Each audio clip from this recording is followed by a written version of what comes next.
Então, nós vimos na aula passada, em resumo, a coisa julgada no processo penal a partir do mesmo conceito de Liebman, de coisa julgada como uma especial maneira de ser e de se manifestar dos efeitos da sentença, né?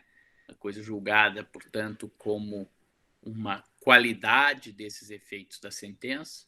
Vimos a distinção entre a eficácia natural da sentença, que atinge a todos, e a autoridade da coisa julgada, esta sim, ou mais simplificadamente, coisa julgada como imutabilidade da sentença no próprio processo e dos efeitos da sentença.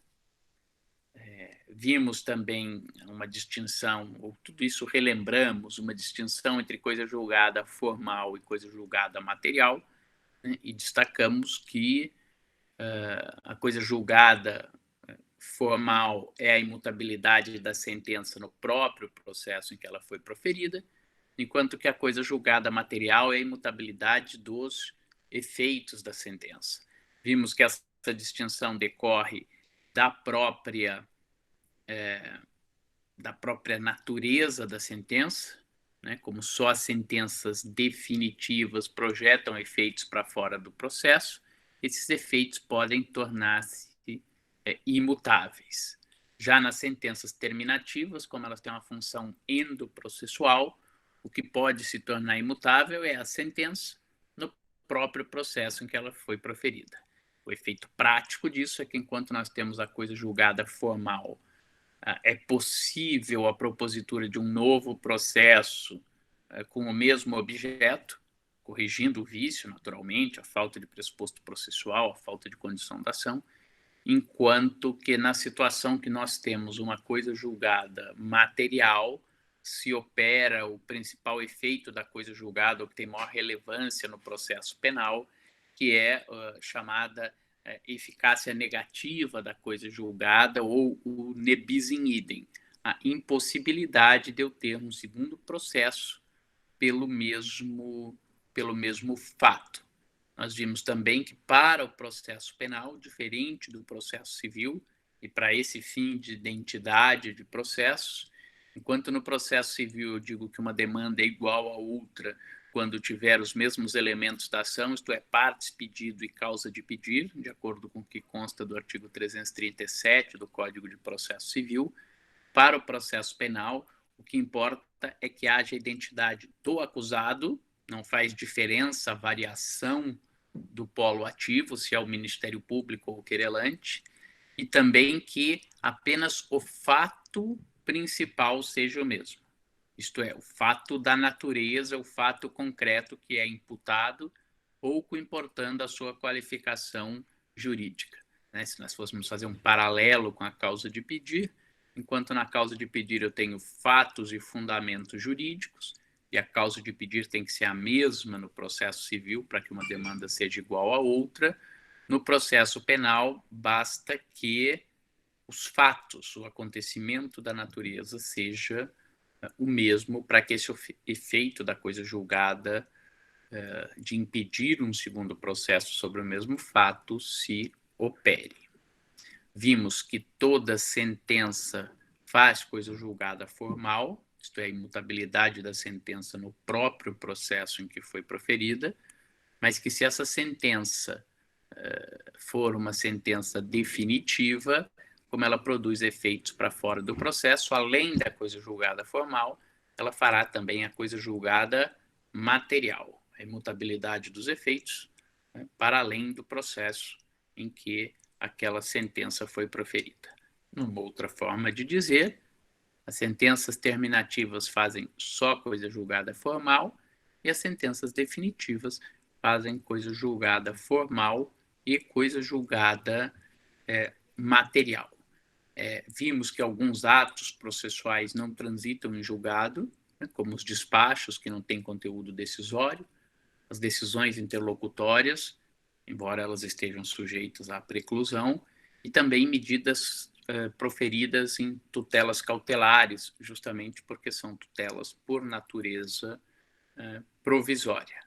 Creio que foi nesse ponto que nós paramos Acho que chegamos a terminar coisa julgada material, né? Apenas relembro aqui um aspecto, não me recordo se cheguei a aprofundar esse aspecto, né? Que quando eu digo que as sentenças definitivas fazem coisa julgada material, né? Normalmente aqui nós estamos pensando no definitivo como sentenças que definem a relação jurídica material. Isso no processo penal significa sentenças que absolvem ou condenam o acusado. Isto é, definir aquela ação penal, a ação penal clássica que trata o Código, que é uma ação penal condenatória. Isto posto, julgo procedente e condeno, ou isto posto, julgo improcedente e absolvo. Mas vimos também, já quando estudamos sentença, que no processo penal nós podemos classificar as sentenças definitivas em definitivas estrito sensu, que são as sentenças que absolvem ou condenam, mas também é definitiva a sentença que declara extinta a punibilidade. Veja que a sentença que declara extinta a punibilidade, ela está declarando que o direito de punir não existe. Ainda que não seja um direito de punir concreto, como no caso de uma absolvição, mas seja um direito de punir não em ato, mas um direito de punir em potência. Daí a ideia de extinção da punibilidade. Então vamos pegar dois exemplos fáceis de se compreender. No caso de prescrição, não preciso analisar se no caso concreto aquela pessoa realmente foi autora daquele crime. Se eu imputar a alguém um crime ocorrido há 25 anos, eu vou declarar extinta a punibilidade. Eu vou dizer, o direito de punir do Estado, nesse caso, não mais existe, ainda que seja um direito de punir em potência. Então, eu não estou definindo se é em relação àquele acusado A, ou se é de um acusado, ou se é de uma outra pessoa B ou C. Mas essa sentença define a relação jurídica material, ainda que de forma mais ampla. Ou pensemos numa extinção da punibilidade pela morte do agente. Quando o agente morre, o juiz declara extinta a punibilidade. Ele não está declarando que aquele agente concretamente é culpado ou inocente, mas ele está declarando que se direito de punir existisse, naquele caso ele está extinto. Ele não precisa mais analisar se aquela pessoa é culpada ou inocente. Até aqui tudo bem? Alguma dúvida? Podemos prosseguir? Pois não, Juliana pergunta alguma coisa. Isso, paramos no slide 6. Obrigado, Juliana, é isso mesmo. Então, se é possível preclusão lógica no processo penal, sim, Juliana, ou Alessandro, desculpa, agora a pergunta é do Alessandro. É possível a preclusão lógica, né? A coisa julgada formal, essa é a pergunta do Alessandro, ela ocorre seja pela preclusão das vias impugnativas, né? Porque eu perco o meu direito de recorrer. Por exemplo, eu posso ter aí as três formas de preclusão. Eu posso perder o meu direito. Preclusão, sob o aspecto subjetivo, é a perda de um direito. No caso aqui, a perda de um direito processual. Eu posso ter a preclusão temporal, que é a perda de um direito pela passagem do tempo. Então, se eu tenho 5 dias para apelar e deixo passar os 5 dias, né, eu perco meu direito de recorrer pela preclusão temporal. Forma-se a coisa julgada. Formal ou material, a depender da sentença. Se eu tenho o meu direito de recorrer, né, mas ao invés de recorrer, eu pratico um ato incompatível com a vontade de recorrer daquela sentença. Imaginem vocês, por exemplo, que eu fui condenado a uma pena de multa. A pena privativa de liberdade foi substituída pela pena de multa. E eu vou lá e no primeiro dia ou no segundo dia pago, faço a guia de recolhimento e pago aquela pena de multa. Eu posso dizer que eu tenho aí uma preclusão lógica pela prática de um ato incompatível com a vontade de recorrer, né? E tenho também a preclusão consumativa, quando a prática de um determinado ato leva, né, à preclusão de um direito. No processo penal, eu posso ter as 3 formas de preclusão também. Não sei se respondi sua pergunta, Alessandro. Ok? Então, vamos lá. Limites objetivos da coisa julgada. Por que limites objetivos? Porque eu me preocupo com qual objeto da sentença transita em julgado. Nós estamos falando da sentença. Nós vimos na aula de sentença que, normalmente, a sentença é composta de 3 elementos: relatório, fundamentação, dispositivo. Quando eu penso nos limites objetivos, eu penso qual objeto da coisa julgada, qual parte da sentença transita em julgado. No processo penal, assim como nos processos em gerais, em regra, os limites objetivos ficam circunscritos ao dispositivo da sentença. Se nós fôssemos pensar na parte formal da sentença, é aquele último capítulo. Isto posto, condeno, julgo procedente a ação penal e condeno o acusado fulano de tal pela prática do crime X à pena Y, ou isto posto, julgo improcedente a ação penal e absolvo fulano da prática do delito tal que lhe é imputado. É claro que esse é um aspecto formal da sentença, né, que às vezes nós precisamos recorrer à fundamentação para entender o dispositivo da sentença. Isso cada vez mais se torna importante quando nós temos sentenças com cumulação objetiva e subjetiva de réus. Se vocês pegarem, por exemplo, uma das sentenças da Lava Jato, não é incomum eu ter sentença de 200 páginas, 300 páginas, em que eu julgo 20 réus, alguns desses réus respondendo a 5, 6 crimes, outros réus respondendo a 10 crimes, crimes diversos imputados a cada réu.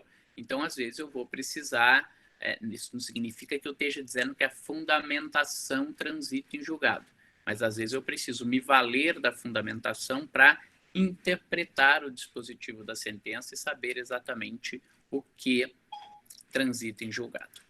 Tá bom? Encontrei isso na internet sobre eu esteja dizendo que a fundamentação transita em julgado, mas às vezes eu preciso me valer da fundamentação para interpretar o dispositivo da sentença, saber exatamente. Senhor, me desculpem, a Siri aqui é minha assistente de aula aqui, ela é meio intrometida, né? Às vezes entra meu filho, às vezes entra minha filha, às vezes entra a Siri. Vamos dar aqui um descanso para ela. Talvez no futuro vocês não precisem de aula, de professor, vocês vão só perguntar as coisas para a Siri, aí com Learn Machine, o computador vai se desenvolvendo na inteligência artificial e logo ele vai estar dando aula. O CNJ já fez uma resolução disciplinando como que vai ser o uso da inteligência artificial no Poder Judiciário, para julgamentos. Né? Logo nós vamos ter a inteligência artificial dando aula.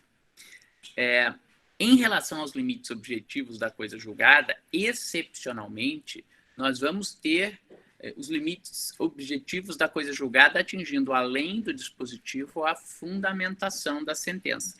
E aqui não me refiro à fundamentação para interpretar o dispositivo. Me refiro à fundamentação em si. Lembrem vocês, por exemplo, e Liebman, o próprio Liebman tem um artigo chamado Eficácia Normal da Sentença, em que ele analisa exatamente os efeitos civis da sentença penal absolutória. Lembram-se que quando nós estudamos os efeitos civis da sentença penal, analisando os fundamentos da absolvição, nós vimos que, dependendo do fundamento da absolvição, a via cível fica trancada. Então, se o réu é absolvido, mas absolvido porque o fato não existiu, não é possível uma ação civil indenizatória. Se o réu é absolvido, mas absolvido porque está provado que ele não concorreu para aquele crime, fica fechada a via cível. Mas aí eu estou indo para a produção desse efeito. Eu preciso, para a produção desse efeito, analisar o fundamento daquela sentença, e não mais só o dispositivo, porque o dispositivo vai ser isto posto absolvo. Mas eu tenho que saber, isto posto absolvo porque o fato não existiu. E não é porque há dúvida sobre a existência do fato, é porque está provado que o fato não existiu. Ou isto posto absolvo questões relacionadas à autoria, mas não é qualquer questão relacionada à autoria. É decorrente do fato de que está provado que o réu não concorreu para o crime. Neste caso, nós vamos ter os limites objetivos da coisa julgada indo além do dispositivo e atingindo diretamente também a fundamentação da sentença. Tá bom? A principal aplicação dos efeitos limites objetivos da coisa julgada é evitar o bis in idem, é impedir que eu tenha um segundo julgamento pelo mesmo fato. Se alguém foi denunciado ou contra ela foi oferecida uma queixa e ao final eu tive uma sentença de mérito absolvendo ou condenando aquela pessoa, ela não pode ser processada uma segunda vez pelo mesmo fato. É isso que nós denominamos de eficácia negativa, ou efeito negativo da coisa julgada. Aqui é importante entendermos dois aspectos. O Código de Processo Penal, quando trata da exceção da coisa julgada, estabelece no parágrafo 2º do artigo 110 que cabe a exceção da coisa julgada em relação ao fato principal. Então, nós temos que interpretar essa expressão fato principal. Com relação à ideia de fato principal, então vamos distingui-la ou separá-la em dois elementos. Né? Quando eu falo em fato, eu estou pensando no acontecimento da natureza, ou, se me permite uma qualificação para esse fato, o fato naturalístico. Eu não estou pensando no fato típico, no fato subsumido a um determinado artigo do Código. Se aquele fato da natureza está subsumido no artigo X ou no artigo Y, isto pouco importa para fins de coisa julgada, desse efeito negativo da coisa julgada. Né? Então, se nós pegarmos um exemplo aí que hoje ainda se discute um pouco na doutrina, a pessoa que estava dirigindo embriagada e provoca um acidente. Isto é homicídio doloso, com dolo eventual, ou isto é homicídio culposo? Vejam que o fato da natureza é absolutamente o mesmo. No dia 10 de janeiro, o fulano pegou um carro, marca Volkswagen, modelo Jetta, placas número tal, e na rua 23 de na Avenida 23 de Maio, em São Paulo, por volta das 14 horas, estando sob efeito de álcool que ele havia ingerido anteriormente, ele atropelou e matou a fulana na altura do número tal da avenida. Este é o fato da natureza. Eu vou subsumir esse fato no crime do artigo 121 do Código Penal, no homicídio doloso com dolo eventual, porque ao se embriagar e sair para dirigir o carro, ele assumiu o risco de matar aquela pessoa. Imaginemos que esse réu seja absolvido porque o juiz entenda que não havia prova de que ele assumiu o risco de produzir aquele resultado e absolva aquela pessoa. Poderia vir o Ministério Público no dia seguinte que transitasse em julgada a sentença absolutória e oferecer uma sentença idêntica, somente mudando o artigo de lei, do artigo 121 caput do Código Penal, para o artigo, acho que é 301, homicídio de trânsito, 301 ou 302 do Código de Trânsito? A resposta é negativa, porque o fato naturalístico, o acontecimento na vida das pessoas é exatamente o mesmo. É o que basta para que possa ser oferecida a exceção da coisa julgada. Tá bom? Deu para entender? Segundo aspecto, quando eu falo em fato principal, vamos nos concentrar agora aqui no qualificativo principal, isto significa que basta que a essência daquele fato seja a mesma, independentemente de uma delimitação formal feita na denúncia daquele fato. Frederico Marques dizia: eu devo considerar o fato em sua integralidade, como acontecimento da natureza, pouco importando o recorte que tenha sido feito na denúncia. Vou tentar explicar isso de uma maneira mais simples. Imaginem vocês que eu denuncio o João, porque o João, no dia 1º de outubro de 2020, por volta das 9 horas da manhã, quando ele assistia à aula na sala tal da Faculdade de Direito do Largo de São Francisco, subtraiu o notebook da Carla enquanto a Carla saiu para comprar um lanche no intervalo de aula. Esse é o fato naturalístico. Subsumi no artigo 155 e denunciei o João por furto. Aí, ao longo do processo, durante a produção da prova, fica demonstrado que o fato não se passou exatamente dessa maneira. Fica demonstrado que, na verdade, o João entrou na sala, a Maria estava usando o notebook, ele empurrou a Carla, no nosso exemplo, pegou o notebook e saiu correndo. Vou dizer, bom, esse fato, o próprio fato da natureza, não é exatamente o mesmo.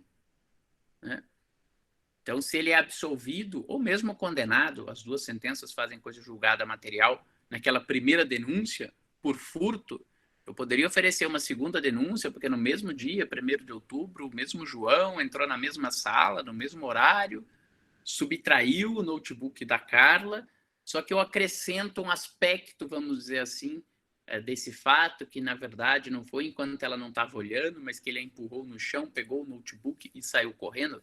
Não. Por que não? Porque o fato principal é o mesmo. Qual a ideia do legislador quando estabelece que eu devo levar em conta, para o efeito de bis in idem, o fato, e só o fato da natureza, e este fato em seu aspecto principal, e que, portanto, mesmo parcelas desse fato que tenham ficado de fora da denúncia ou pequenas variações fáticas não permitem um segundo processo. É evitar que a pessoa tenha que se submeter a um segundo, a um terceiro, a um quarto processo, porque senão o Ministério Público ou narrava o mesmo fato e cada vez ia mudando o tipo penal. Então isso não é 155, isso é 159. Então isso não é 159, não foi furto, então isso é apropriação indébita, então agora é o artigo 168. Então isso não é apropriação indébita, então isso é estelionato, é o artigo 171. Vejam, é que independentemente da expressão verbal, no furto é subtrair, no roubo é subtrair, na apropriação indébita é apropriar-se, no estelionato é obter vantagem indevida em prejuízo alheio. Em todos esses tipos penais, qual é a ideia dele? É que haja um desapossamento. Alguém se apodera de algo de outrem. Então, estas variações não serão relevantes para fins de impedir um segundo processo pelo mesmo fato. E quando eu digo que isso envolve o fato em sua integralidade, vocês imaginem o seguinte: eu denuncio alguém, o senhor X, pelo furto da carteira do senhor Y, e que ao subtrair a carteira, ele se apropriou de R$245 que tinha no interior da carteira. Aí ele é absolvido ou condenado, pouco importa. Aí depois eu venho com uma segunda denúncia e falo, na carteira dele, além dos R$245, tinha também um cartão de crédito. Aí eu vou lá e denuncio ele, um segundo processo, por um segundo furto, porque na carteira também tinha um cartão de crédito. Aí depois eu lembro e falo assim, mas além do dinheiro em nota de contado e do cartão de crédito, tinha também na carteira dele um vale alimentação. Então vou denunciar por um terceiro furto. Eu não posso, porque aquele fato em si, o fato principal, aquele acontecimento da natureza, já foi objeto de acusação e foi em sua integralidade. Aliás, vejam que é exatamente por isso que no processo penal, quando nós estudamos correlação entre acusação e sentença, o momento para o aditamento da denúncia é até a véspera da sentença ser proferida, até o último ato da parte acusadora, que é as suas alegações finais. É diferente do processo civil, em que o marco para o aditamento é o saneamento do processo. Depois de saneado o processo, eu não posso aditar aquela petição inicial. Mas isso impede que eu postule aquele direito que não foi incluído na causa de pedir? Não, eu posso promover uma segunda demanda. Agora, no processo penal, não. Como que eu imputo alguém é um fato da natureza qualificado juridicamente, se ao longo do processo eu percebo pequenas variações daquele fato, ou mesmo porções daquele fato principal que ficaram de fora da minha denúncia, o que o Ministério Público tem que fazer, no máximo, até as alegações finais? Aditar aquela denúncia e incluir aquele aspecto fático. Por quê? Porque se ele não o fizer, ainda que ele tenha feito uma imputação limitada daquele fato da natureza, a coisa julgada se formará sobre todo fato da natureza, em sua integralidade, tanto que foi imputado, quanto parcelas daquele fato que não foram imputados, mas eram imputáveis àquele acusado, porque tinha uma repercussão penal. Tudo bem? Deu para entender essas ideias gerais sobre os limites objetivos da coisa julgada? Agora nós vamos passar a ver, ainda que rapidamente, alguns problemas específicos sobre essa temática da possibilidade de haver ou não um segundo processo pelo mesmo fato. Tá bom? Então vamos lá. Slide 8. Alguns problemas específicos. Aqui nós selecionamos 3 problemas. Concurso formal de crimes, concurso permanente, crime permanente e crime habitual. Há alguma similitude entre essas situações, né? Então, lembram da ideia de concurso formal? Eu tenho concurso formal quando, com uma mesma ação, eu pratico 2 ou mais crimes, né? Então, vamos pensar na seguinte situação.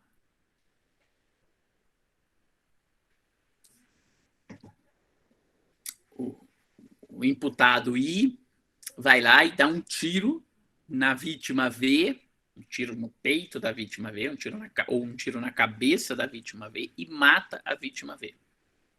Ele é denunciado por homicídio. Absolvido ou condenado, faz coisa julgada. É um único crime que está sendo imputado. Se amanhã ou depois eu quiser dizer, isso não foi homicídio, foi latrocínio.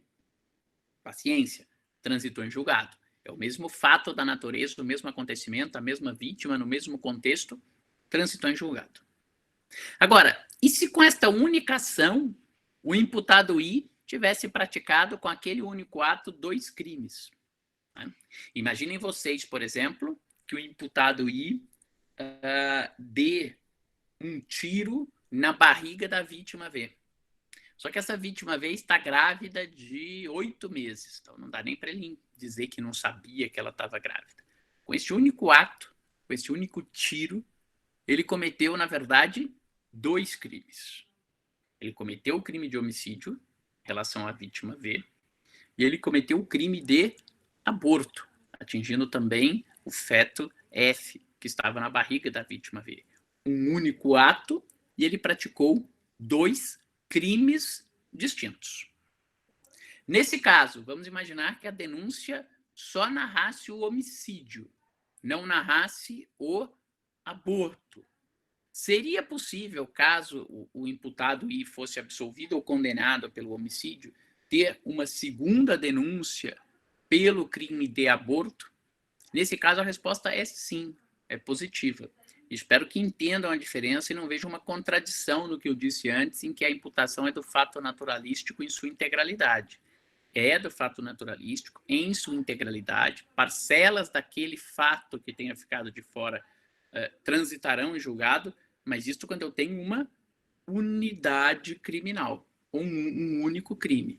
O exemplo que eu estou dando aqui é uma única ação, mas que envolve a prática de 2 crimes distintos, com bens penalmente tutelados diversos, a vida de uma pessoa e a vida intrauterina do feto. Então, aqui seria possível um segundo processo, vamos chamar assim, pelo segundo crime que foi praticado com aquela mesma ação. Deu para entender? Crime permanente. Lembram-se do crime permanente? A doutrina sempre cita a posição de Nelson Hungria, que dizia que no crime permanente é aquele em que o seu momento consumativo se protrai no tempo. Então, por exemplo, isso ocorre quando eu tenho crimes que o verbo tipo indica uma ação duradoura. Então, se eu tenho, por exemplo, o crime de tráfico de drogas na modalidade manter em depósito indica que aquela droga permanece por um período de tempo. Quando eu tenho a extorsão mediante sequestro, eu fico com a vítima privada da sua liberdade por um determinado período de tempo em que ela permanece no cativeiro. E hoje o crime que mais se imputa, lavagem de dinheiro, tem uma discussão se ela é permanente, instantânea, eu acho que é um crime de Estado, vamos deixar de lado por enquanto. O crime de pertencimento à organização criminosa, ou mesmo a antiga quadrilha ou bando, né? Associarem-se de modo permanente e estável 3 ou mais pessoas com a finalidade da prática reiterada de crimes, né? Associarem-se de modo estável e permanente no tempo. São crimes permanentes. A discussão aqui é, e este fato concreto aconteceu há vários anos, quando nós tínhamos uma acusação da quadrilha dos bicheiros no Rio de Janeiro. Eles foram presos, foram denunciados e foram condenados. Anos eles estavam associados. E condenados. Denunciou pela quadrilha em, vamos supor, no ano 2002, foram denunciados bicheiros por uma quadrilha que já persistia desde 1990, por 12 anos. Eles foram denunciados. Crime permanente. No ano de 2002. E foram condenados, vamos dizer, no ano de 2003 e a sentença transitou em julgado. Qual é o problema aqui? Nesse caso, vem uma segunda denúncia dizendo, mas eles continuaram associados e mesmo do presídio mantiveram, melhor dizendo, a sua prática delitiva, mesmo estando denunciados. E aí foi oferecida uma segunda denúncia, dizendo, olha, aquela denúncia eu imputei a quadrilha ou bando de 1990 a 2002. Mas eles continuaram associados mesmo depois de denunciados. Então, agora eu estou denunciando, mas não é o mesmo fato, porque agora eu estou denunciando-os pelo crime de quadrilha ou bando de 2002 até 2004 ou 2006, pouco importa. Deu para entender o problema? Isso é possível ou não? Aqui depende da compreensão que se tenha sobre o que é o fato principal e, no caso, o fato naturalístico. E, principalmente, sobre o efeito que esta nova denúncia teria. A mim parece que isto não seria possível porque é a mesma quadrilha, a mesma organização criminosa que permanece ativa mesmo com o oferecimento da denúncia. Eu não tenho 2 momentos distintos. Poderia ter acontecido. Né? Vamos imaginar que a quadrilha tivesse cessado a sua atividade em 2002, quando eles foram presos. Aí eles ficariam presos até 2004.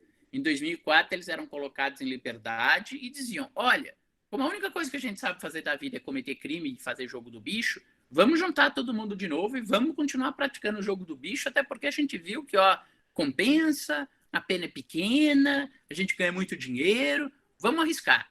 Aí eu tinha um segundo reunião de pessoas, novamente, ainda que as mesmas pessoas, para a prática de novos crimes. Me parece perfeitamente possível. Mas eu não entendo que a denúncia possa romper esta unidade ou essa permanência do ponto de vista fático. Então, para mim, né, o fato real é o mesmo, é unitário, seria impossível esta denúncia. Mas, nesse caso, o tema chegou até o Supremo Tribunal Federal e o Supremo Tribunal Federal considerou possível essa segunda denúncia. Deu para entender a questão? Alguma dúvida? Podemos prosseguir? Ok. Crime habitual. Já falamos do crime habitual quando tratamos, por exemplo, da possibilidade ou não do flagrante no crime habitual. Apenas lembrando, né, o crime habitual é diferente do permanente. O permanente, eu, durante um período, estou consumando o crime, o mesmo crime. No crime habitual, eu tenho a situação em que um único ato isolado não caracteriza crime, mas é vamos dizer assim, a reiteração daquela conduta, ou como o próprio nome ou classificação doutrinária diz, a habitualidade na prática daquela conduta, né, que caracteriza o crime habitual. Então, o exemplo sempre lembrado é o exercício ilegal da medicina, né? O próprio verbo tipo exercer indica que não basta um único ato, né? Então, se alguém chega para você e fala, poxa, eu estou com dor de cabeça, você fala, pô, eu estava com dor de cabeça, eu vou te dar uma dica de um remédio excelente, toma tal coisa, né? Receitar remédio é ato privativo de médico, você não é médico. Então, quer dizer, você cometeu o exercício ilegal da medicina, eu vou dizer, não, eu não cometi o exercício legal da medicina. Por quê? Porque esse é um crime habitual. Se o tipo penal fosse praticar ato privativo de médico, eu diria, isso é um exercício ilegal, esse é um crime que você cometeu, porque receitar é ato privativo de médico e você praticou esse ato. Mas o crime é exercício ilegal da medicina. Então tem um único ato que não é crime, mas é a prática reiterada desses atos que caracteriza o crime habitual. Então, aqui a pergunta é a seguinte: imaginemos que a pessoa tenha sido denunciada por um crime habitual. O fulano foi para a cidade, montou o consultório, colocou lá na parede um diploma falso de medicina. Há um tempo atrás nós tivemos casos e vira e mexe aparece, não sei porquê, parece que havia algo que leva a casos de falsos cirurgiões plásticos, né? Às vezes aparecem aquelas vítimas que se submeteram a cirurgias plásticas, acabaram ficando com marcas, cicatrizes horríveis, etc. Então, é uma pessoa que ficou lá durante 2 anos operando e exercendo aquela medicina. Cada ato em si não é crime, mas a prática habitual desses atos caracteriza o exercício legal da medicina. Aí a pergunta é, ele foi processado e foi denunciado por exercício ilegal da medicina. Se depois eu descobrir um outro ato, posso denunciá-lo novamente por exercício ilegal da medicina? Ah, ele foi denunciado porque durante o ano de 2019, na cidade tal, ele exerceu ilegalmente a medicina, realizou operações, deixou sequelas nas vítimas A, B, C, D e E, que ele operou nos meses de janeiro, fevereiro, abril, junho, julho, outubro. Ele foi condenado e absolvido por esse crime. Aí eu descubro que no mês de agosto ele operou também a vítima F, no mesmo ano de 2019, na mesma cidade, no mesmo contexto. Posso oferecer uma denúncia aqui por um segundo crime de exercício ilegal da medicina? Não. Por quê? Porque esse fato se insere naquela habitualidade pela qual ele já foi denunciado. Agora, vamos imaginar que daí ele saia daquela cidade. Né? O pessoal descobre que ele é um falso médico e tal. Ele sai daquela cidade, espera um tempo, e aí em 2020 ele vai para um outro estado, para um estado distante, e começa a fazer a mesma coisa. Então aí ele muda, sei lá, para o Acre, e lá no Acre ele começa a exercer a medicina como cirurgião plástico, e aí ele vai atingir, fica lá um ano, atinge outras vítimas, né? Ou vai lá trabalhar num hospital dizendo que ele é médico, já que tem uma demanda aí por médico por causa do Covid, fica lá atendendo, vai na UTI, receita médico, faz intubação, etc. E tal. Aí o que eu tenho é uma segunda sequência de atos que caracterizam uma segunda habitualidade delitiva. Aí me parece que é possível, mesmo ele tendo sido condenado por aquela primeira, que ele possa ter uma segunda condenação. Beatriz pergunta, mas e se a nova vítima quiser entrar com alguma reparação do dano? Veja, Beatriz, em relação à ação de reparação do dano, não tem problema nenhum. É uma ação cível e que a causa de pedir vai ser: esta pessoa praticou um ato ilícito, porque ela me receitou tal remédio, eu usei e me causou muito mal, ou ela fez essa cirurgia e me deixou com sequelas, aí não tem problema. Mas aí é uma ação cível por um único ato, não é uma ação penal. A ação penal é que exige essa habitualidade. Não sei se eu respondi a tua pergunta. Tá ok? Ok, vamos lá. Crime continuado. Aqui pode parecer que tem alguma complexidade, mas não tem. Então, o crime continuado é diferente do crime habitual. Né? No crime continuado, eu tenho vários delitos ou várias condutas, cada conduta caracterizadora de um único crime. Né? Vamos imaginar que eu tenha uma pessoa que frequenta uma academia de ginástica e que, ao longo de um ano, ela percebia que as pessoas ficavam desatentas no vestiário, iam tomar banho, largavam seus pertences sem trancar o armário, e aí ela se valendo dessas condições do lugar, dessa facilidade, sempre que alguém que ela estava sozinha, ela ia lá e furtava uma coisa de alguém. Em janeiro, ela foi lá e furtou o celular de um aluno daquela academia. Em fevereiro, ela foi lá e furtou um relógio de um outro aluno. Em abril, ela foi lá e furtou, sei lá, qualquer coisa, uma jaqueta de couro de alguém, furtou um tênis importado de alguém, né? Praticou furtos. Por uma ficção jurídica, por algo que diz respeito a um aspecto de política criminal, eu considero, são vários crimes, eu considero esses vários crimes, por uma ficção, como um único crime. Então, o que eu posso ter no crime continuado? Eu posso ter uma situação em que a pessoa tem uma única denúncia já por estes vários crimes. E o Ministério Público já imputa a prática desses vários crimes em continuidade delitiva. Um dia, lá no quinto ou sexto furto, a academia já estava atenta, ela já sabia que estava tendo esses furtos, porque reclamaram para a direção, né? Aí ela colocou lá uma câmera escondida, aí ela descobriu quem estava praticando os furtos, aí foram na casa dessa pessoa com mandado de busca e apreensão, e inclusive acharam aquelas coisas furtadas dos outros alunos no outro período. O Ministério Público vai lá e oferece uma única denúncia por 3 crimes continuados. E essa pessoa vai ser condenada ou absolvida por esses crimes continuados. Tá? Esta é uma situação. Outra situação é que eu posso ter denúncias separadas. Uma denúncia pelo furto do celular, uma segunda denúncia que pode cair até numa outra vara pelo furto do relógio, uma terceira denúncia que cai numa terceira vara pelo furto da jaqueta.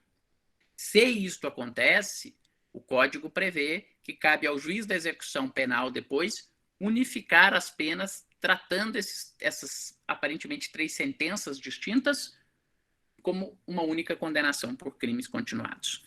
Vocês lembram? Né? No crime continuado, eu vou ter a pena de um dos crimes aumentadas de 1/6 a 2/3, o que implica uma grande diferença em termos de apenamento. Né? Vocês imaginam que se eu pratiquei 2 crimes, se eles não são considerados continuados, eu vou ter a soma das penas. Se eu pratico 2 crimes que são considerados continuados, eu vou ter a pena de 1 aumentada de 1/6. É um aumento muito pequeno para esse caso. João Carlos pergunta, nesse caso não haveria conexão? Sim, João Carlos, haveria conexão. É uma hipótese de conexão. Deveria ter sido reunido, mas às vezes não é. Não é porque a defesa não alega essa conexão e às vezes o juiz de cada um dos processos não sabe do outro processo. Então, se a defesa do acusado não alegar a conexão, né, sei lá, vamos pensar um acusado que está sendo defendido pela Defensoria Pública e com defensores diferentes, e um defensor não sabe que ele está sendo acusado no outro processo. Ele está preso, não dá para ele não se comunica direito com o defensor, ele não conta para o defensor que ele já tem 2 outros processos pelo mesmo fato, tá bom?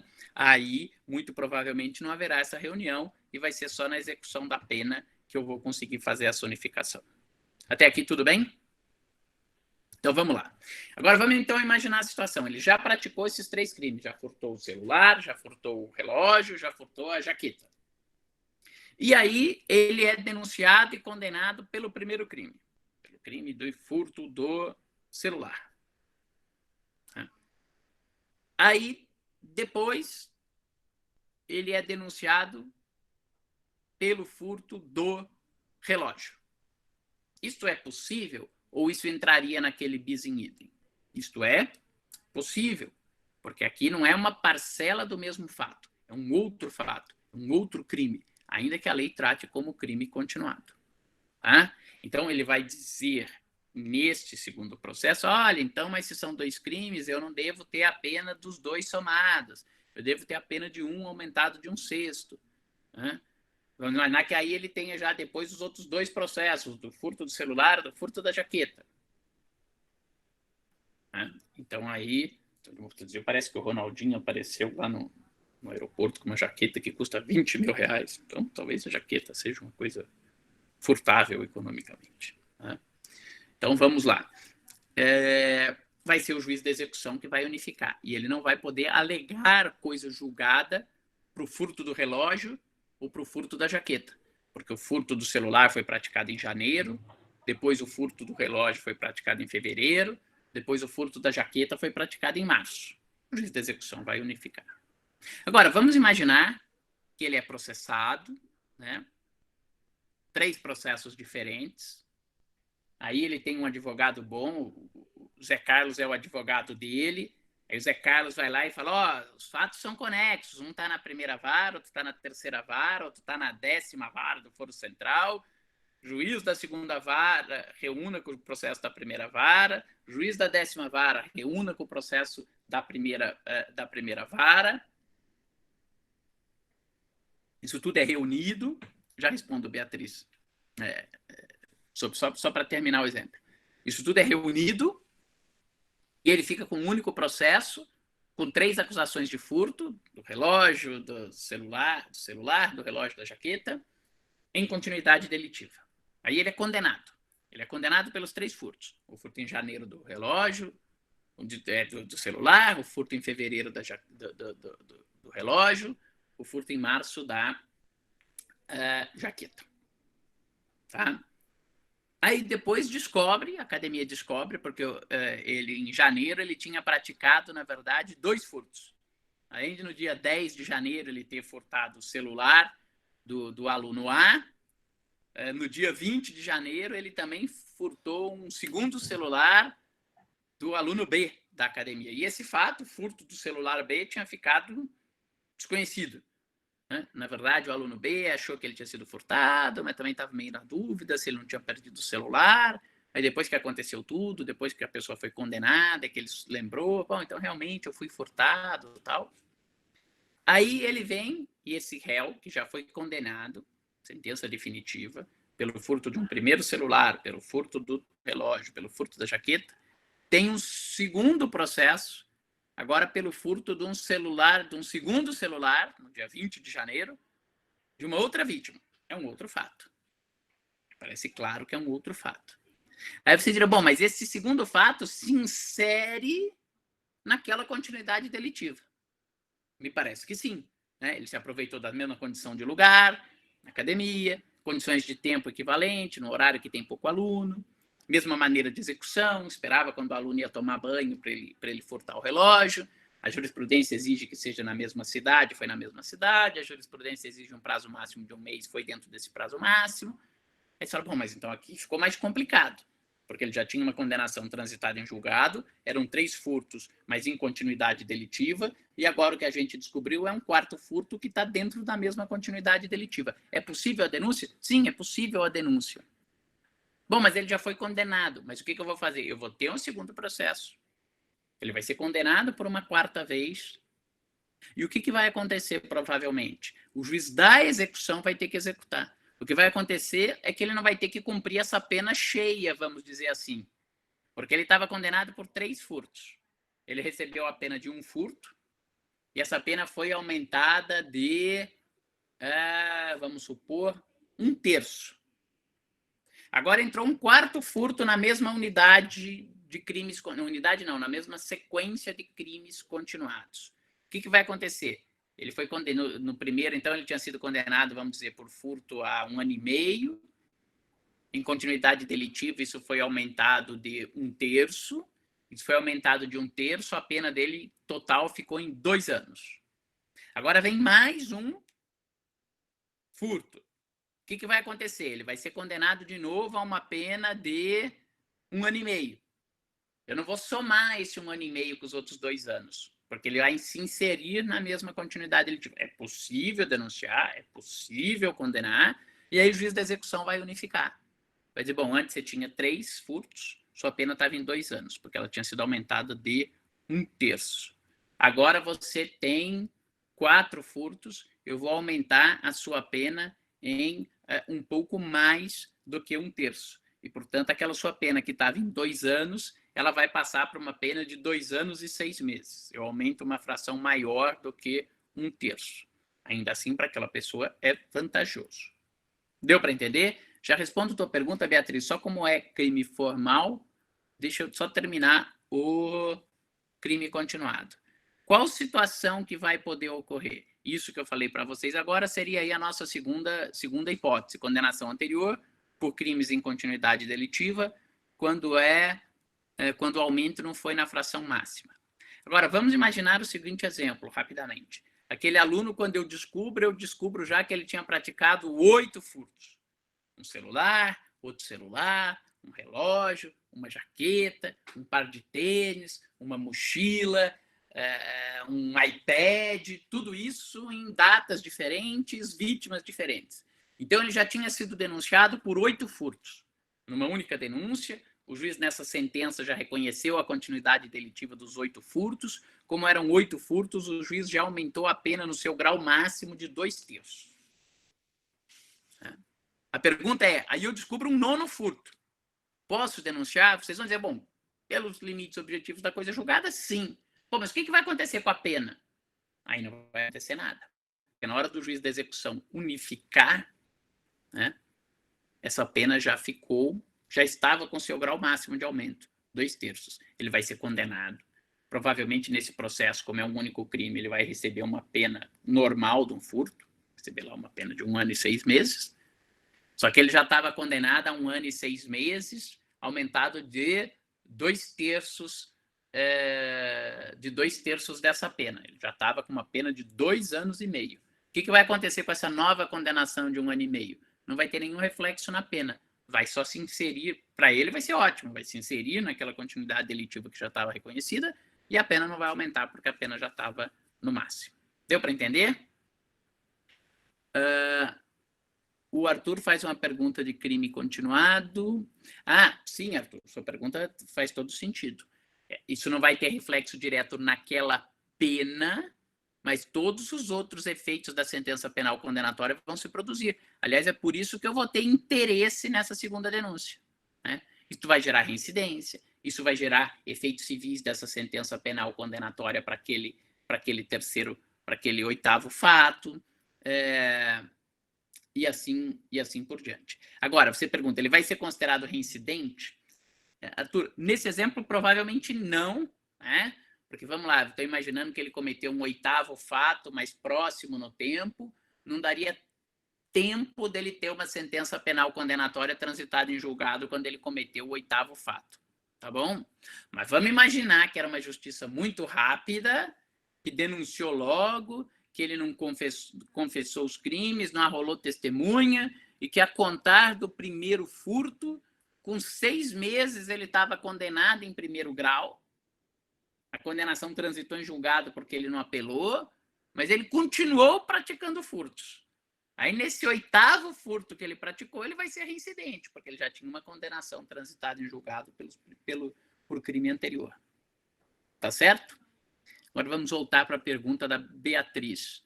A Beatriz pergunta, fiquei com uma dúvida sobre a pena nos crimes formais. Se houver uma segunda denúncia relativa ao 2º fato na dosimetria da pena, o juiz deve considerar que houve concurso formal com o crime que foi julgado em outro processo? Sim, Beatriz, ele deve considerar que houve concurso formal. Tá bom? Tudo bem?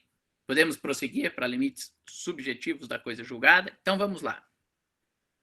Nossos últimos slides tratam dos limites subjetivos da coisa julgada. Se quando eu falo em limites objetivos, eu estou preocupado com o que será objeto da coisa julgada, isto é, qual parte da sentença transita em julgado, quando eu falo em limites subjetivos, eu estou pensando não nos objetos, mas eu estou pensando nos sujeitos. Quem será atingido pela coisa julgada? E que é importante nós retomarmos aquela distinção clássica do Liebman, que o Liebman fazia entre eficácia natural da sentença e autoridade da coisa julgada, ou mais simplesmente, coisa julgada. Liebman dizia, a eficácia da sentença, porque a sentença é um ato estatal, impositivo, autoritativo, a eficácia da sentença atinge a todos, isto é, os efeitos da sentença atingirão todos, parte e não partes daquele processo. Já a coisa julgada, isto é, a imutabilidade dos efeitos da sentença, só atinge quem foi parte naquele processo. Isso está no Código Civil, não está no Código de Processo Penal, mas nós podemos aplicar tranquilamente. Por quê? Porque isso decorre da garantia constitucional do contraditório. Alguém sabe por que o contraditório impõe essa diferença? Quem não foi parte é atingido pelos efeitos, mas aqueles efeitos são mutáveis, mas quem foi parte é atingido por aqueles efeitos e é atingido por aqueles efeitos de forma imutáveis.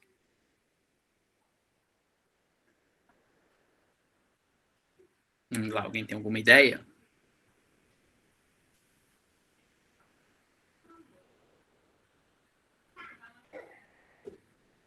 Vamos lá, pessoal. Vamos acordar, perguntar ou responder. Vamos lá. Porque só quem é sujeito do contraditório participa. É um pouco, mas não é só por segurança jurídica. Acaba tendo a segurança jurídica, mas por que há mais segurança jurídica em relação às partes do que quem não é parte, Gabriel? Porque só quem foi parte participou da formação daquele ato de poder. Só quem foi parte pôde trazer seus argumentos, pôde produzir as suas provas, do lado do réu, trazer os seus contra-argumentos, produzir as suas contraprovas e, portanto, influenciar na elaboração daquele ato de poder. Então, quem teve oportunidade de participar é atingido por aqueles efeitos e não pode discutir mais, porque seria como eu dissesse, você já teve a oportunidade de falar tudo o que você tinha para dizer e não disse. Agora não dá para você querer discutir de novo. Mas e quem não foi parte? Quem não foi parte não participou do contraditório.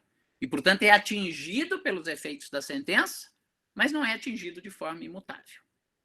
Tá certo? Vou dar um exemplo simples.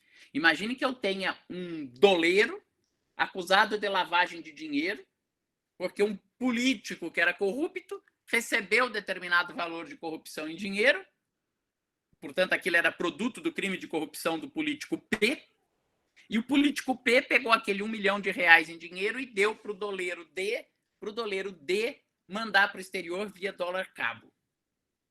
Eu tenho um processo do doleiro D pela lavagem de dinheiro do político P, que obteve aquele dinheiro ilicitamente em corrupção.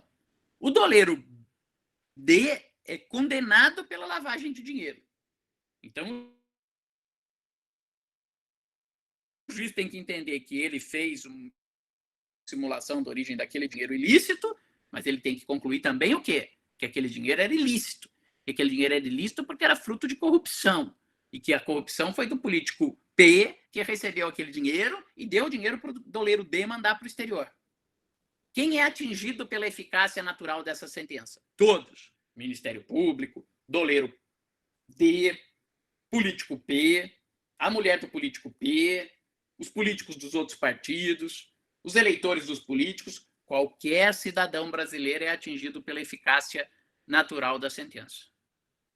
Mas quem é atingido pela eficácia natural desta sentença de maneira imutável? Só o Ministério Público e o doleiro D, porque só eles foram partes desse processo de lavagem de dinheiro. E agora vamos chegar mais concretamente no que interessa. Depois que o doleiro foi condenado pela lavagem de dinheiro, oriundo da corrupção do político P, este político P é denunciado por corrupção. Aí ele fala, não, eu não sou inocente, eu não pratiquei corrupção nenhuma. Imagina, aquilo lá não foi corrupção, eu recebi aquele dinheiro, aquilo foi uma doação de campanha. O Ministério Público diz, ó, juiz, não pode, cara de pau do político, olha, isso já foi apreciado pelo juiz em tal data e o juiz já concluiu que ele era corrupto e recebeu esse R$1 milhão de corrupção. Aquela sentença do doleiro D é imutável em relação ao político P? Não. Por que não? Porque naquele processo o político P não foi parte. Portanto, ele foi atingido pela eficácia natural daquela sentença, mas não de maneira imutável. Seria diferente se no mesmo processo o doleiro fosse denunciado pela lavagem de dinheiro e o político fosse denunciado pela corrupção, o que seria até o mais natural. Lembrando aqui a pergunta anterior que o Zé Carlos fez, também seria um caso de conexão. A corrupção com a lavagem de dinheiro. Hipótese de conexão teleológica, inciso 2 do 76, quando a prática de um crime ocorre para assegurar a vantagem do outro crime. Mas se eles estão em processos distintos, só quem é atingido pela primeira coisa julgada é quem foi parte naquele primeiro processo. Deu para entender o problema?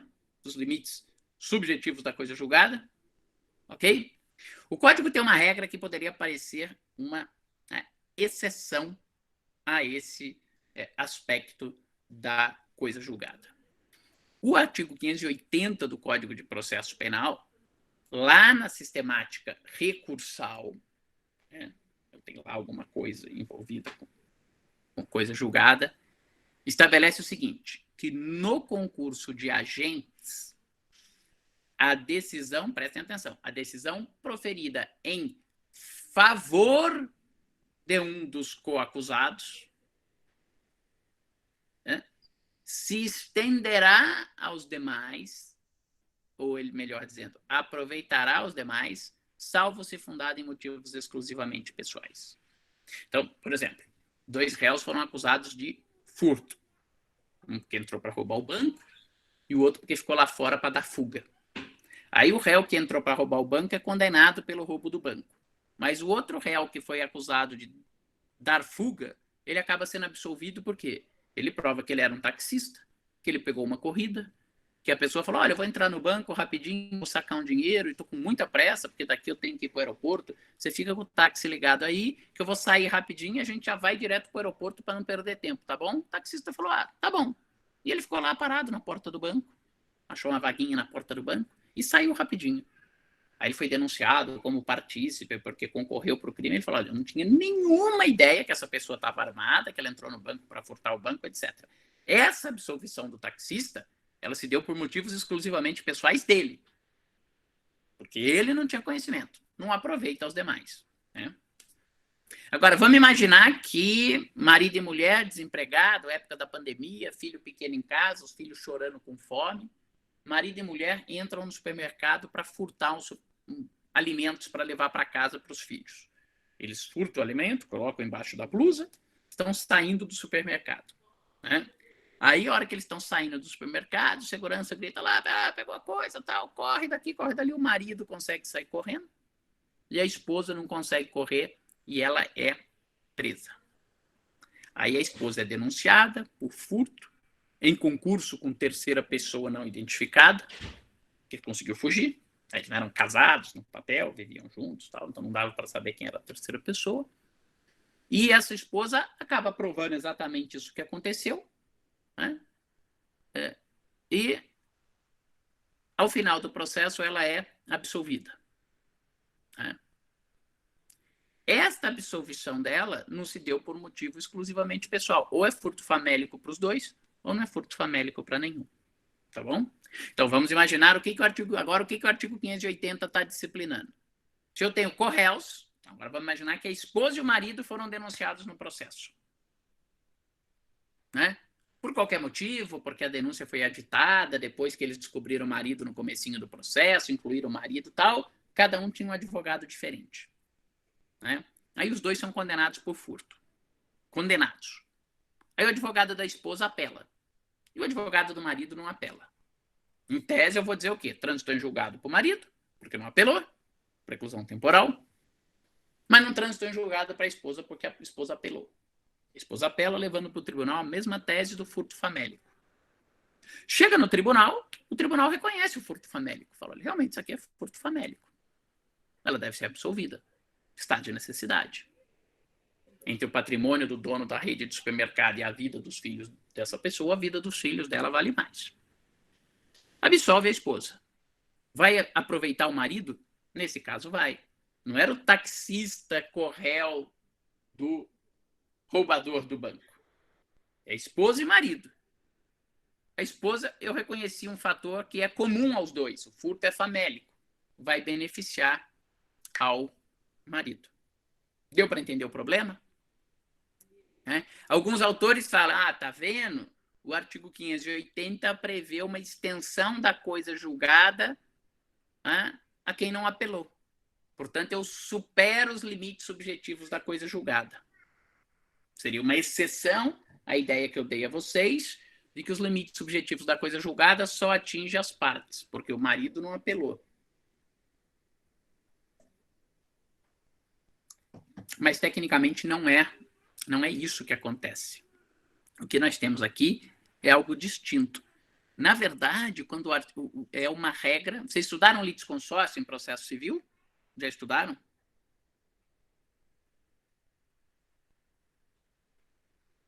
Sim, tá. Então já respondo a pergunta da Sofia, se fosse condenada e não absolvida, mas vamos só terminar essa parte ainda trabalhando com a premissa da absolvição.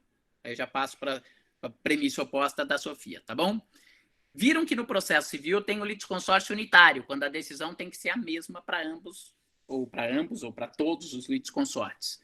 Aqui, quando eu tenho um fundamento comum, marido e esposa denunciado, na verdade eu tenho o quê? Litisconsortes. Nesse aspecto, unitário. Lembram lá de uma regra dos litisconsortes que diz que o recurso de um dos litisconsortes, quando o litisconsórcio é unitário, aproveita a todos os demais? Em outras palavras, é isso que o artigo 580 do Código de Processo Penal está falando. E, na verdade, vejam que não é extensão, portanto, da coisa julgada a quem não recorreu, porque, na verdade, o que o artigo 580 do Código está dizendo é o seguinte, que se a esposa recorre, isto impede a formação da coisa julgada para o marido se o fundamento da apelação é o fundamento comum. Né? Claro, se a esposa tiver apelado e tenha dito, olha, para mim está prescrito, porque eu tinha mais de 70 anos e, para mim, o prazo prescricional corre pela metade. Isso é um motivo exclusivamente pessoal dela. Mas a esposa apelou por um motivo comum. Houve furto famélico. Na verdade, esta apelação da esposa impede a formação da coisa julgada. É claro em relação a ela, porque ela recorreu, mas como o recurso dela aproveita o marido, a coisa julgada também não se forma em relação ao marido. Então, aparentemente, a gente vai dizer, transitou em julgado para o marido porque o marido não apelou, mas não transitou em julgado porque a apelação da esposa tinha fundamento comum. Tá? E aqui tem efeitos práticos. Né? Vamos aproveitar a pergunta de alguém, agora eu não me lembro pelo nome, alguém que perguntou, mas tem, e no caso da reincidência de um outro crime, o Arthur, né? Então vamos lá, veja que isso tem efeitos práticos. Imaginem vocês que nesse meio tempo, entre a sentença e o julgamento do recurso da esposa, o marido cometa um novo crime. Se eu entendi que a sentença transitou em julgado lá atrás porque ele não apelou, quando ele cometeu esse segundo crime, ele é reincidente. Se eu entendo que o recurso da esposa, porque tinha fundamento comum, impede a formação da coisa julgada tanto para ela quanto para os litisconsortes, no caso para o marido, ainda que esse marido tenha cometido um crime enquanto pendia de julgamento ou recurso, ele não será reincidente, porque aquela sentença condenatória, embora não apelada por ele, não transitou em julgado para ele, porque a apelação da esposa se estendeu para ele. Deu para entender? Tudo bem? Os problemas de coisa julgada parecem complicados, mas são, na verdade, bem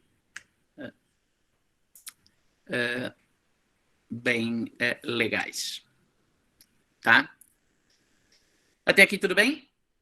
Agora só vou responder, Júlia, eu vou responder só antes a pergunta da Sofia, porque se a denúncia não for feita juntamente para os dois, não é possível aplicar. Muito boa pergunta, Júlia. Eu falo a sua, depois eu falo da Sofia. Muito boa pergunta.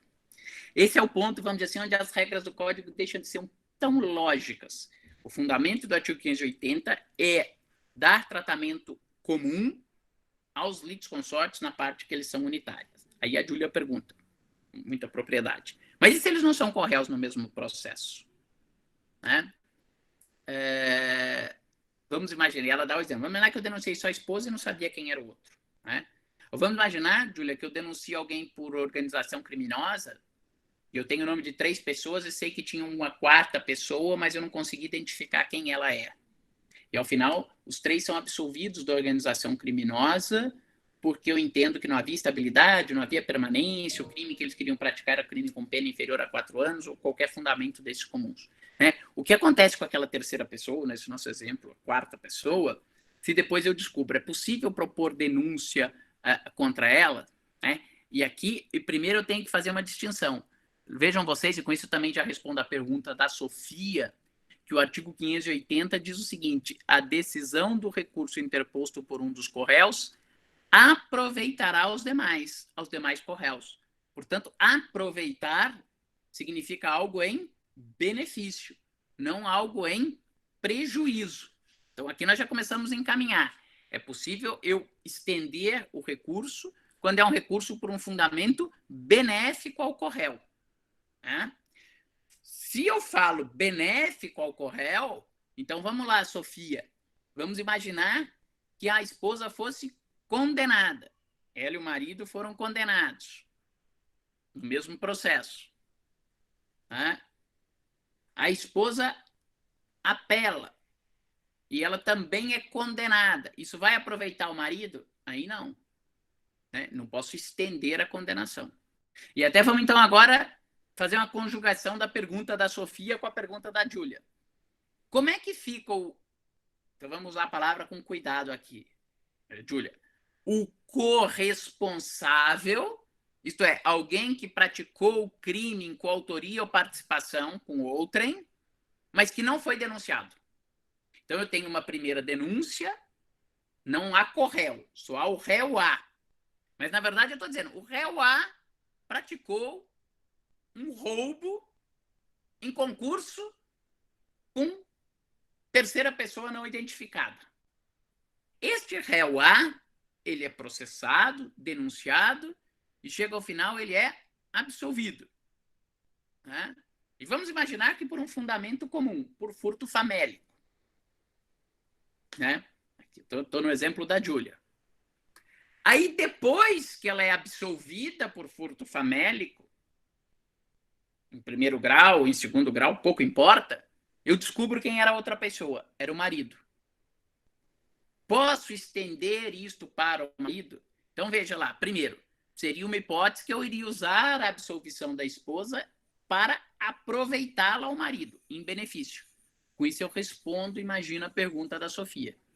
Eu posso estender a decisão em benefício, para aproveitar, mas não posso estender a decisão em prejuízo, para prejudicar.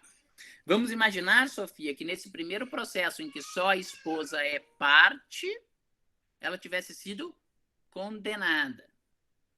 Esta coisa julgada da sentença condenatória também se estenderia ao marido? Não. Aqui vale intransigentemente aquela regra.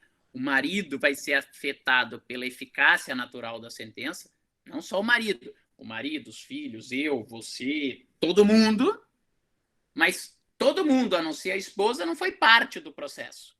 Portanto, aquela coisa julgada só se forma em relação à esposa. O marido, juridicamente, vai poder ser processado, alegar o que ele quiser na defesa dele, inclusive que ele não estava lá, que nem ele nem a esposa praticaram furto, nada. Juridicamente. Claro, Sofia, se a sua pergunta me for do ponto de vista persuasivo, eu vou dizer, muito provavelmente, o juiz do segundo processo vai saber que aquela matéria já foi analisada, que a prova já foi produzida e vai se alinhar à decisão do juiz do primeiro processo. Ok? Mas juridicamente não há vinculação nenhuma, porque foi uma decisão em prejuízo. Portanto, não dá para aplicar o artigo 580. Respondi tua pergunta, Sofia? Ok.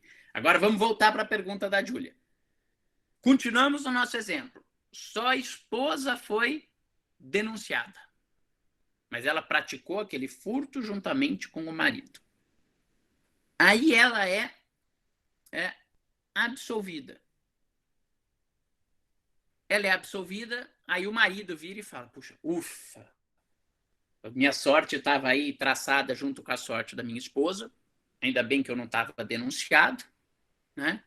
Mas agora que ela foi absolvida, eu posso ir lá e falar, olha, era eu que estava naquele dia junto com a minha esposa no supermercado, mas então ninguém pode nem instaurar inquérito contra mim, porque o Poder Judiciário já decidiu, já absolveu minha esposa. Em tese, Júlia, não era o caso de aplicar o artigo 580. Porque o artigo 580 fala que a decisão do recurso aproveita ao corréu. ou seja, réu do mesmo processo. Mas a jurisprudência tem dado uma interpretação lata para esse artigo e tem dito, olha, mesmo que ele não fosse corréu, ele era um réu, um corréu potencial, porque ele está envolvido no mesmo crime, a hipótese era de continência, deveria ter denunciado pelo mesmo fato, não o foi, então não tem sentido agora eu querer denunciar o marido. E aí, tudo bem. Por que tudo bem? Porque eu estou fazendo uma interpretação extensiva, mas continua sendo para aproveitar o marido, ao marido. Eu estou estendendo a ele a absolvição da esposa. Diferente da pergunta da Sofia, que eu posso estender a condenação, aqui seria, eu posso estender a absolvição ao marido que poderia ter sido corréu do mesmo processo, mas não foi. A jurisprudência diz, sim, pode. Né? E aí, como ela diz, pode beneficiar o marido, o fundamento era comum aqui, estado de necessidade, né? A pergunta é, mas então aqui, professor, você não está se contradizendo? Aqui eu não vou ter um caso, então, de extensão da coisa julgada além de quem foi parte, porque a esposa é que foi parte, mas a coisa julgada porque foi benéfica, foi de uma sentença absolutória, ela estaria sendo estendida a quem não foi parte. Né? A mim parece que aqui, tecnicamente, embora haja essa aplicação ampla do artigo 580, tecnicamente o que está acontecendo aqui não é extensão da coisa julgada. Porque se eu dissesse que eu estou estendendo a coisa julgada, eu teria que concluir que o marido também acaba sendo absolvido sem sequer ter sido denunciado. O que me parece inviável do ponto de vista teórico. Na verdade, o que acontece aqui é que eu vou ter uma falta de justa causa para uma denúncia em relação ao marido. Lembra lá, quando estudamos ação penal? Eu tenho que ter justa causa. Né? Fumus commissi delicti. Probabilidade de que o marido tenha cometido um crime. Ora, se eu tenho uma sentença transitada em julgado dizendo isto foi furto famélico, como que eu posso dizer que eu vou ter justa causa para denunciar o marido? Não só eu não tenho probabilidade de que ele tenha praticado um crime, furto, como eu já tenho uma declaração que não vincula juridicamente o segundo processo, porque eu não estou estendendo a coisa julgada, mas que do ponto de vista persuasivo, que é o que vale para a justa causa, eu tenho uma declaração de que não tem furto nenhum. Tem um ato típico de furto, mas um estado de necessidade. Portanto, não só não há justa causa, como se eu tiver que dizer o que é mais provável na situação do marido, é probabilíssimo, se me permitem a expressão, que ele também seja inocente, assim como a esposa o é. Então, tecnicamente, eu vou dizer, e é o que importa, vamos dizer assim, na prática, respondendo a pergunta da Júlia, pode ter o segundo processo contra o marido que não foi parte no primeiro processo? A pergunta é não. Qual o fundamento legal? É o mesmo artigo 580 aplicado de uma forma extensiva. Bom, mas aí o que significa isso tecnicamente? Significa que eu estendi a coisa julgada de um processo em que o marido não foi parte ao marido, mas porque seria uma coisa julgada que o beneficiaria? Também me parece que não. O que acontece é que a absolvição da esposa por um fundamento comum afasta qualquer pretensão da existência de coisa julgada em relação ao marido. Deu para entender? Tudo bem. Professor, continuando nesse exemplo, eu estou falando só para não ter que digitar. Melhor falando. Eu até prefiro falando, que... a gente acaba tendo mais interação. Mas quem quiser escrever pelo chat, fique à vontade.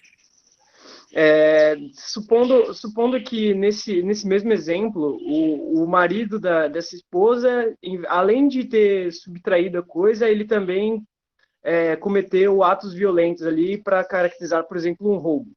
Só que a esposa foi absolvida e ele não foi nem denunciado nesse primeiro caso.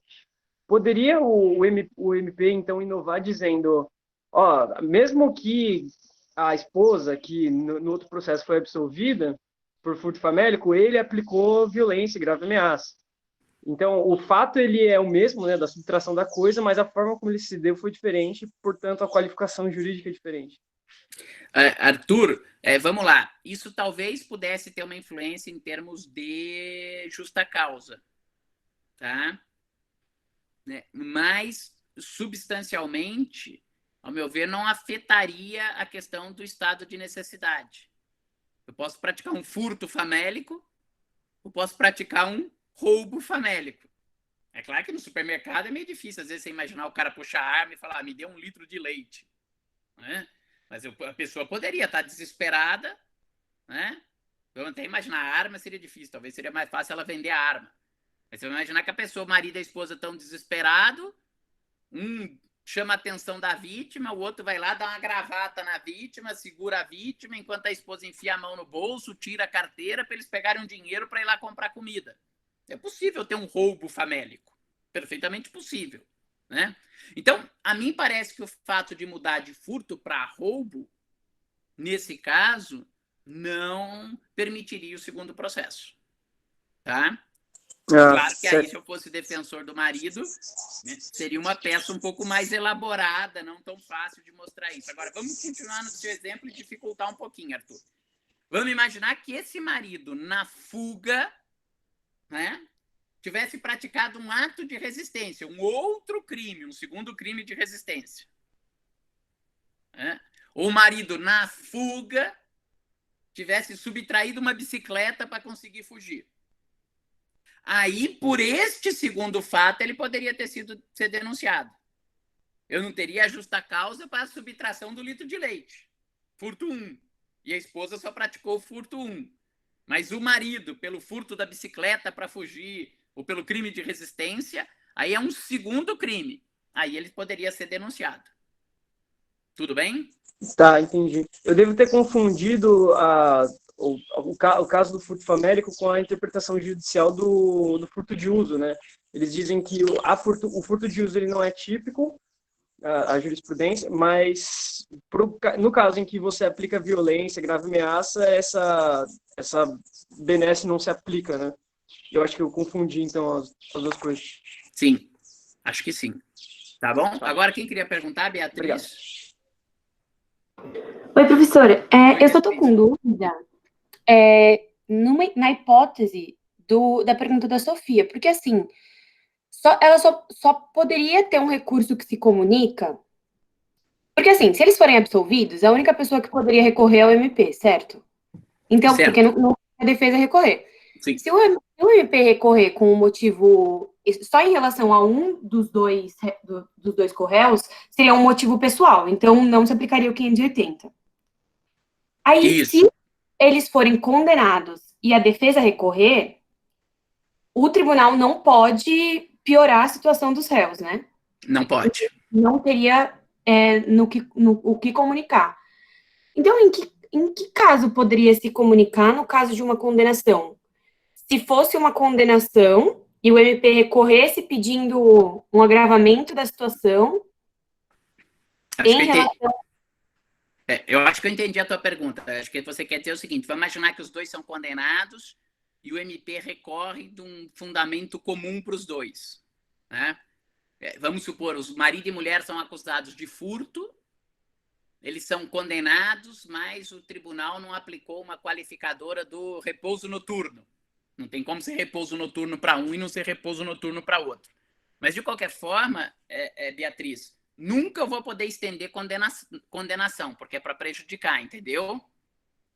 Se eu tenho um fundamento comum, o Ministério Público vai ter que recorrer em relação a ambos, e em relação a ambos ele vai ter que invocar o fundamento comum. A regra do 580 não vale para fundamentos para condenar ou para agravar a pena. Só vale para fundamentos para absolver ou beneficiar, de alguma maneira, entendeu? Então, vamos imaginar nesse meu exemplo. O marido e mulher foram condenados, eles estão lá alegando desde o começo que era furto famélico, né? Mas a tese do furto famélico foi afastada em primeiro grau. Pode parecer piada, mas uma vez eu vi um caso em que o réu estava alegando furto famélico porque ele tinha furtado uma garrafa de uísque Nato Nobilis no supermercado. Até dá para entender que, sei lá, o cara tiver talvez uma síndrome de abstinência, tal, poderia tentar cogitar, mas de uma maneira geral é difícil você ter furto famélico para bebida alcoólica, né? Então vamos imaginar que o marido e a mulher eram lá bebuns e estavam alegando lá o furto famélico no furto do uísque. E o Ministério Público pedia que eles fossem condenados e que a pena fosse agravada porque o furto do uísque foi praticado com abuso de confiança. Porque o marido e a mulher eram caseiros na praia, na casa de alguém, e eles furtaram o uísque do bar do dono da casa, abusando da confiança. E o juiz condenou sem aplicar o aumento da pena decorrente do abuso de confiança. O Ministério Público vai ter que fazer o quê? Apelar em relação ao marido e apelar em relação à mulher, ainda que o fundamento fosse comum. Vamos supor que o Ministério Público apele em relação ao marido e não apele em relação à esposa. O que o tribunal vai fazer nesse caso? Vai dar provimento ao recurso, vai reconhecer o aumento de pena, mas se o MP apelou só em relação ao marido, como aqui não é aproveitar, né, é prejudicar, a pena do marido vai acabar ficando maior que a pena da esposa nesse caso. Mas isso é uma iniquidade. É uma iniquidade por erro da acusação. E, na verdade, a iniquidade não está no marido ter ficado com a pena maior. Senão dava até para corrigir em revisão criminal. A iniquidade está na esposa ter ficado com a pena menor. Mas aqui, como nós não temos uma revisão criminal pró-societate, não há o que fazer. E a forma de resolver essa iniquidade não é resolvendo a iniquidade dando um benefício indevido para os dois, que seria reduzindo a pena do marido. Então, a única forma desse caso ficar é ficar como está. O Ministério Público apelou só em relação ao marido, a pena do marido pode ser aumentada. Se não apelou em relação à esposa, não há devolutividade para o tribunal da pena da esposa. Em relação à esposa, transita em julgado, mesmo que o fundamento seja comum, porque o artigo 580 só fala em aproveitar, e nesse caso os dois vão ficar com penas distintas. Deu para entender? Ok. Com isso nós terminamos coisa julgada. Eu até...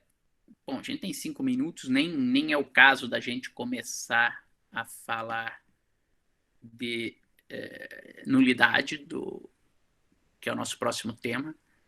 O tema da nulidade eu tinha programado para falar em 3 aulas, mas acho que a gente consegue falar em 2 aulas para tentar manter o cronograma para a nossa prova, tá? Também a gente não fica daí quebrando muitos temas, como infelizmente acabou acontecendo, mas por mim não tem problema. Acho que se a aula demora um pouquinho mais do que eu programei é porque vocês estão fazendo perguntas, seja porque o tema desperta interesse, como hoje, que me parece que é um tema que desperta interesse, ou seja, nas outras aulas, porque eu acabei não sendo tão claro no tempo que eu programei. Então, não vejo problema algum. Tá bom? Tudo bem?